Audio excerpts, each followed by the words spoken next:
Hiking is a wonderful activity that allows you to enjoy the beauty of your surroundings while doing something healthy for your body and mind. But if you don't plan and prepare, your hike can go from terrific to terrible quickly. One day last year, I learned firsthand just how important planning and preparation are. It was a beautiful day for a hike. My dogs and I met our friends at 8 a.m. for a planned 6-mile hike. The day would be hot, but our plan was to finish by noon or 1 o'clock, long before the hottest part of the day would arrive.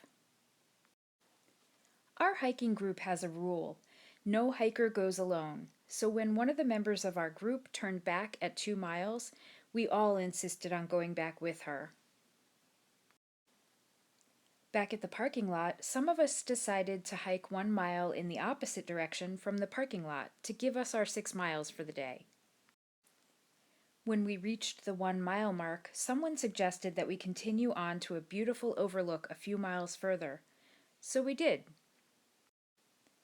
From there, if we hiked just a few more miles, we'd reach the foot of the mountain, where we could have someone meet us and drive us back to the parking lot to get our cars. We had never hiked that way before. We were out of water and it was getting warm, but either direction was the same distance. So why not go in the direction we hadn't hiked before? But we weren't prepared for the rest of the trail.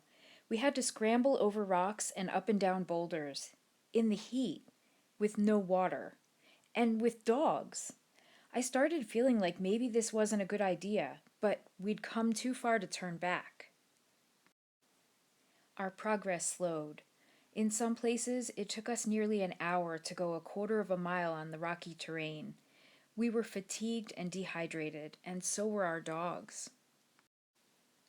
With 1 mile to go, I called my husband and asked him to meet us at the parking area at the base of the mountain with water and to take our dogs home to recover while I returned to the parking lot for my car. One of my dogs showed signs of serious stress. Would he even make it through our terrible hike? Pretty soon I saw a flash of color in the woods up ahead and heard whistling. Could it be? No, I wouldn't even allow myself to think it. But there it was again. It was my husband. After my call, he hiked up to meet us, bringing desperately needed water. I wish you could have seen how our spirits were restored. Soon enough, with shaky legs, aching feet, and pounding heads, we finished the hike, and my dogs were safely on their way home. I picked up my car and arrived home at 7:30, nearly 12 hours after my hike began. I was mentally and physically exhausted. It took us all a few days to fully recover. My dogs and I still hike every chance we get, but we do it safely. I wear the right shoes. When temperatures will soar, we finish early, and we bring more than enough water. I learned my lesson. I stick with the plan and prepare so I can keep myself and my dogs out of danger.